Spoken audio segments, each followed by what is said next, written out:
So here's the question everybody asks people on a birthday. So how does it feel? So how does it feel to be 85 years old? Not a bit of difference than when I was 80 or 75 or 70. I feel fantastic. No difference at all? No. Well, one of the things that all of you need to know is that at 85, my dad is still the senior pastor at First Baptist Church of Atlanta, and I have a funny story to tell about that in a minute. And you're also functioning every week as the president of In Touch Ministries.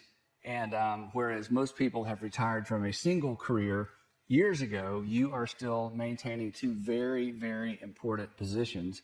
But the question that everybody wants to know is, how long are you going to do this? And I say it that way because that's how people ask me. They watch you on television. They're like, he's just been doing this, and nobody's in a rush for you to stop doing anything. But that's kind of the question, is like, how long is he going to do this? So, Dad, how long are you going to keep going? Well, I'm going to keep doing it until God tells me to do something else. And right now, I have no reason to think that I wouldn't keep going. And somebody says, well, how long? As long as God gives me the strength, the energy, and the message. Yeah. And you have some pretty strong opinions about retirement anyway. You want to share those? Well, retirement's not in the Bible except for the priest. And after he served from 25 to 50, then he had to retire at 50. And what a retirement, just 25 years of work. And then he could assist the other priests in doing what they were doing. There's nothing in the Bible about us retiring. And I think God intends for us to live as long as possible and to be fruitful as long as we possibly can and to be energetic. And God wants our life to count to the last day, and that's my prayer.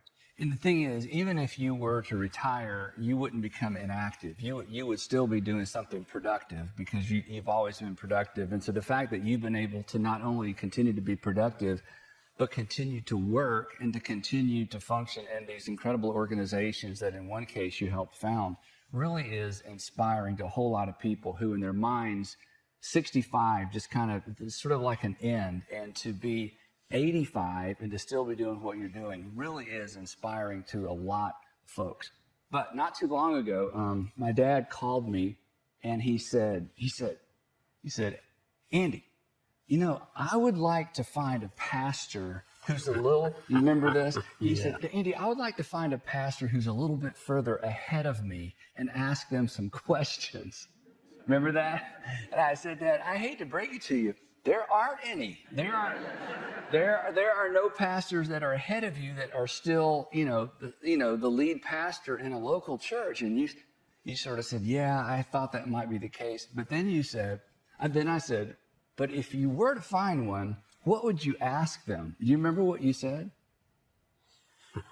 Not really. Yeah, well, I'll never forget it because as a pastor, it was very discouraging to me. You said, I would ask that person, does it ever get any easier? That's right. Does it ever get easier? I'm thinking, okay, you're about to be 85 and it's still hard work. And you were talking specifically about sermon preparation.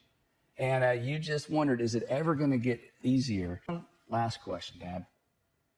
What do you want to come to mind when people think about you? If you're about to leave public life and people lined up to thank you, what would you want to hear? Because I think that says a lot about what you value most and what you value about your life. So your legacy, what you would want people to thank you for, what you want to be remembered for. Well, I have to be careful how I answer that. I would want them to thank me for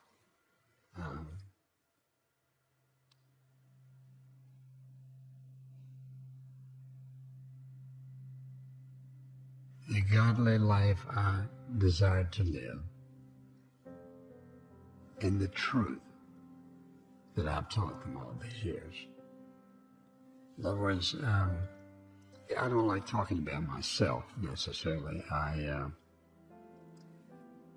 Naturally, I want everybody to remember that the key principle is obey God, leave all the consequences to Him. and that I'm genuine, and I really and truly want God to work in people's lives. And I don't have any, to my knowledge, I don't have any selfish ambitions. I don't want to be, I never tried to be well known or worldwide known, all that stuff. But God's done a lot in my life that I would never have dreamed of, that I'm very, very grateful. And I think knowing you and having seen you in so many different environments, I think that's the word. I think you are the most, you're the most surprised by your success.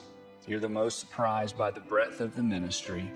And so consequently, you are the most grateful for all that God has done. And we are extraordinarily grateful for you.